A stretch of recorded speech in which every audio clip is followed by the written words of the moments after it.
Bon, alors, comme ça, c'est vraiment difficile. Hein. C'est hyper, j'arrive pas. Quoi? Ah oui, bonjour.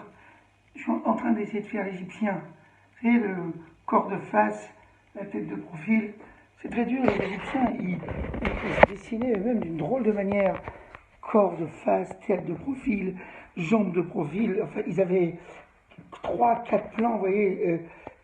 C'est très compliqué. Comme si la tête était déconnectée du corps. C'est très compliqué.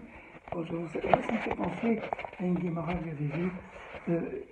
Il y avait un élève de Rabbi qui s'appelait Flimo et qui lui avait dit Rabbi, un homme qui a 2 bras, sur quel bras il met les tefilines?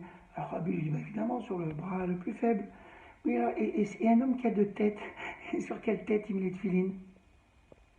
Cette question, j'aime pas. C'est une question fiche le camp. Aucun humain n'a 2 têtes. Fiche le camp. Sinon, je te maudis. Et c'est drôle cette question. Un humain qui a 2 têtes sur laquelle il met les tefilines. Ben, figurez-vous que les commentateurs prennent ça au sérieux. Il y a un commentateur qui s'appelle Tosfot qui raconte une histoire où le roi Salomon était confronté à des démons. La caractéristique des démons, eh ben, c'est qu'ils avaient 2 têtes. Voilà, ils ont 2 têtes, les démons.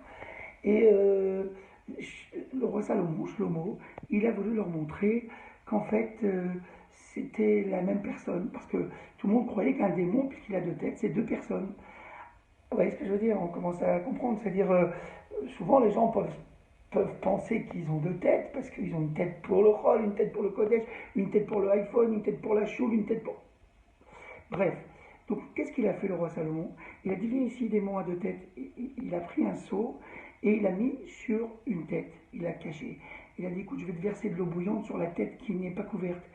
Et on va entendre si ça crie dans le seau. Il a versé de l'eau bouillante sur la tête qui n'était pas couverte. Et la tête qui était dans le seau, elle s'est mise à hurler. Démonstration faite que même si on a 2 têtes, en fait, on n'en a qu'une seule. Voilà. Pourquoi je vous dis ça?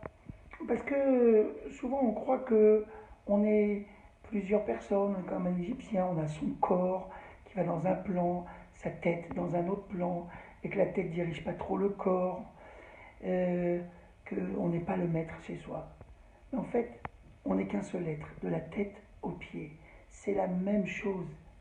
Nous avons un seul être. Et c'est la tête qui dirige, car c'est le corps qui dirige. Il n'y a pas le corps qui va vers ce qu'il a envie et la tête qui ne peut pas le retenir, malheureusement. Qu'est-ce que vous voulez que je vous dise? C'est la nature. Non, non, non, non, non, non. Il y a la tête et le corps ne font qu'un. C'est un seul être. Alors, c'est peut-être la première leçon pour se préparer, Rev Rosh Chodesh, à Nissan, à sortir d'Égypte. Il ne faut pas être des Égyptiens. Il ne faut pas tenter de marcher de la tête de profil et le corps de face. C'est pas bon, cette séparation. Voilà. Si vous arrivez à comprendre ce que je veux dire, eh ben, on sera moins des démons. Bonne journée à tous.